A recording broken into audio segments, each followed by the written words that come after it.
Halo teman-teman, perkenalkan nama saya Syifa Azra Fitri, asal sekolah saya dari SMK Negeri 2 Bukit Tinggi, dengan jurusan A11 Akuntansi Keuangan Lembaga 2.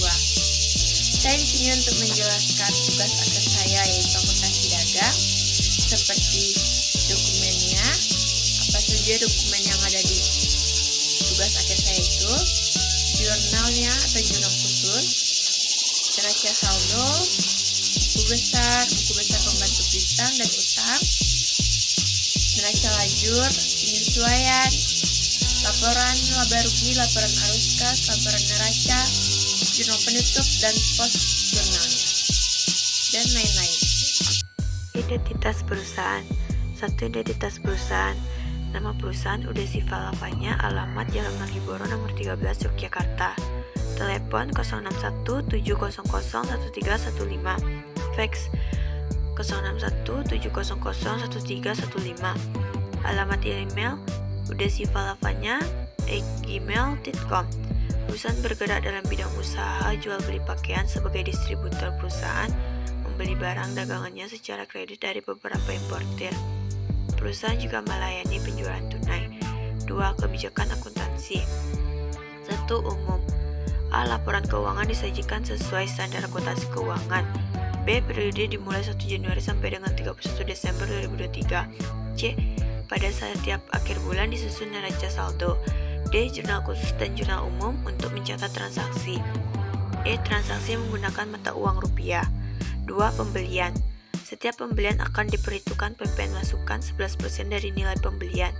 B. Setiap pembelian berlaku 2/10 N/30. C. Pembelian menggunakan VOB shipping point. 3. Penjualan. A. Setiap penjualan diperhitungkan PPN keluaran 11% dari nilai penjualan. B. Setiap penjualan berlaku 2/10 N/30. 4.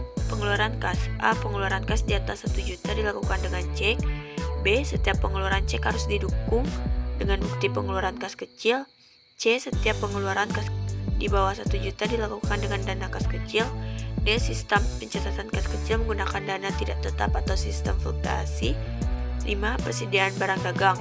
A. Pencatatan dilakukan dengan sistem perpetual. B. Metode penilaian persediaan yang digunakan adalah FIFO. Ini adalah neraca awal Ude Siva Lavanya. Yang pertama ada aset. 1. P3 1 juta, cash in bank 25 juta. Ketiga, akun receivable 26 juta. Keempat, inventory 30 juta. Allowance for the full debt 8 juta. Supply 10 juta. Hasilnya yaitu 84 juta. Selanjutnya ada vehicle 100 juta. Akumulasi depreciation of vehicle 20 juta. Equipment 12 juta. Akumulasi depreciation of equipment. Selanjutnya ada customer list, supplier list, inventory list, akun receivable balance list, dan akun payable balance list. Yang pertama ada faktur penjualan. Apa itu faktur penjualan? Tagihan yang bersifat kredit yang dikeluarkan oleh penjual kepada si pembeli, dan ini adalah isi faktur penjualan. Yang pertama ada nomor faktur yaitu FC01, tanggal yaitu 4 Desember 2023. Tanggal yaitu kita membeli atau menjual pada saat itu atau yang sedang terjadi. Di sini ada purchase order, termin, dan freight. Yang ini ada isinya ada jumlah barang yang kita beli, ada item number yaitu nomor item number ini sesuai dengan persediaan, dan di sini ada deskripsi barang apa yang kita beli. Ini contohnya gamis, dan ini adalah harganya. Harga per unit tuh 70.000, dan di sini total dari 70.000 dikali 150 hasilnya 10.500.000, dan kita memakaikan tax atau pajak PPN.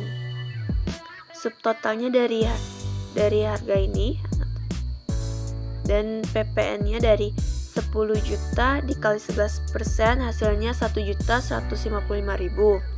10 juta ditambah 1.155.000 hasilnya 11.655.000. Dan di sini dibukukan nih setelah kita sudah memostingnya ke buku besar. Jurnalnya menggunakan sales jurnal atau jurnal penjualan. Selanjutnya ada faktur pembelian. Faktur pembelian adalah dokumen atau bukti diberikan bahwa pembelian kredit secara langsung.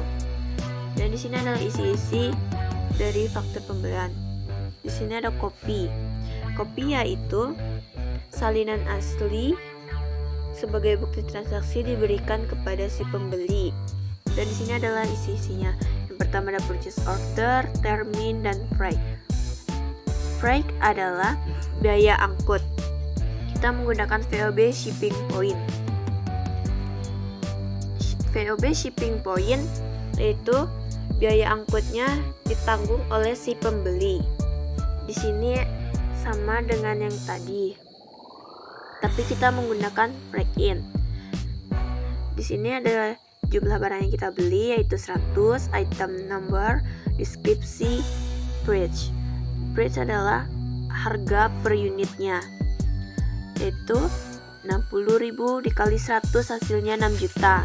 Subtotalnya dari sini, dari total ini PPN-nya 11%, berarti 6 juta dikali 11% hasilnya 660.000.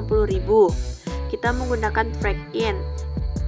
Break-in itu ongkos kirim yang merupakan pendapatan bagi kita. Jadi 6 juta ditambah 660 ditambah 40.000 hasilnya 6.700.000 rupiah. Yang dibukukan ini tanda tangannya yang sudah diposting ke buku besar. Selanjutnya ada bukti pengeluaran kas. Bukti pengeluaran kas adalah kita mengeluarkan uang atau cash untuk pembayaran, pelunasan utang, dan jurnal khususnya adalah cash payment journal. Dan ini isi-isinya ada dibayarkan kepada PT Anindya. Perinciannya ada utang, potongan, jumlah. Utang kita ada berapa, yaitu 6.700.000. Dan potongan atau diskon 2%.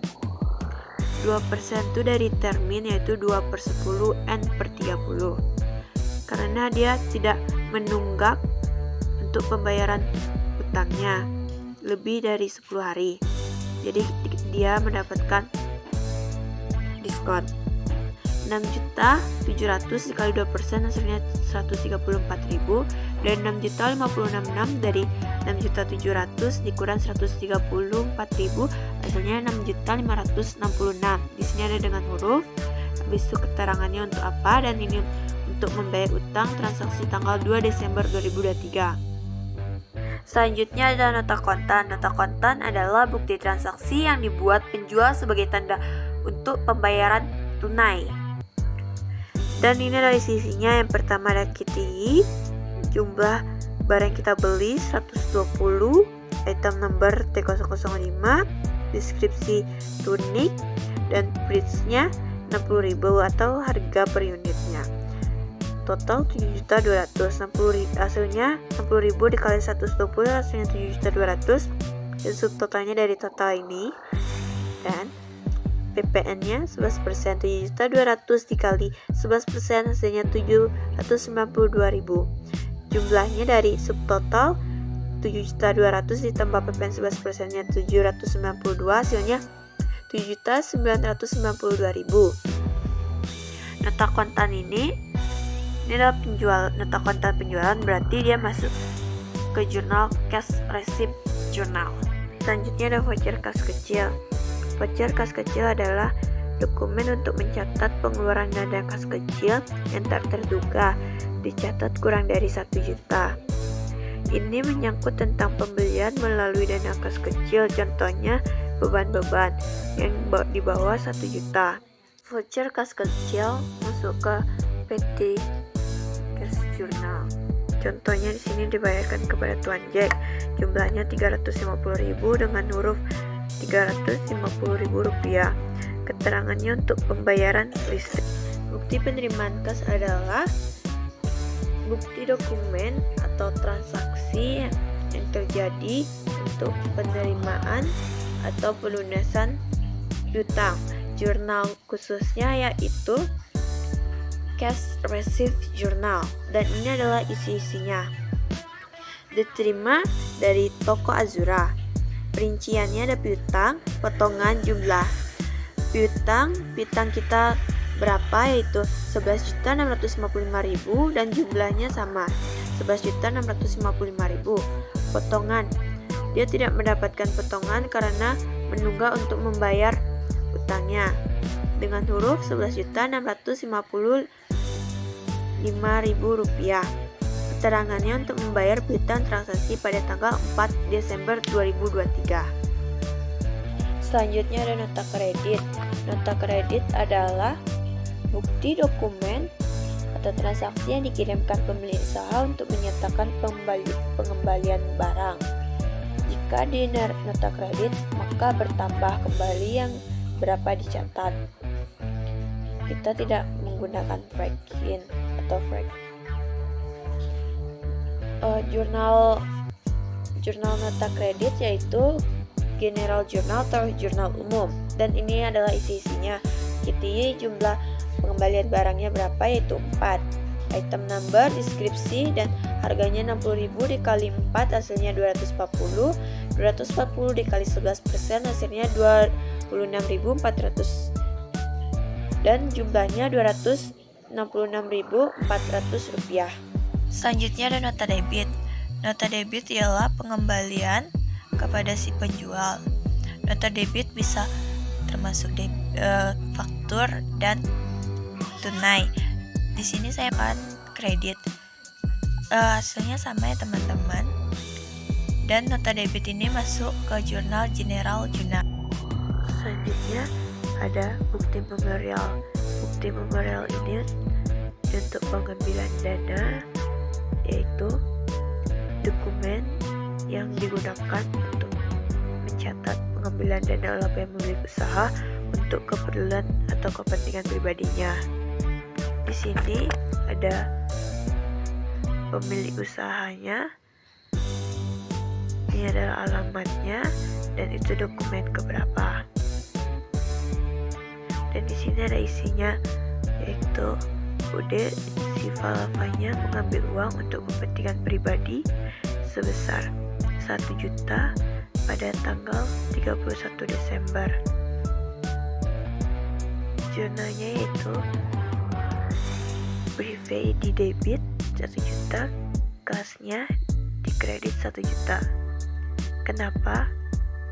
Karena kita mengambil uang kita atau mengambil uang perusahaan untuk kepentingan kita, jadi kas kita berkurang dan privé kita bertambah.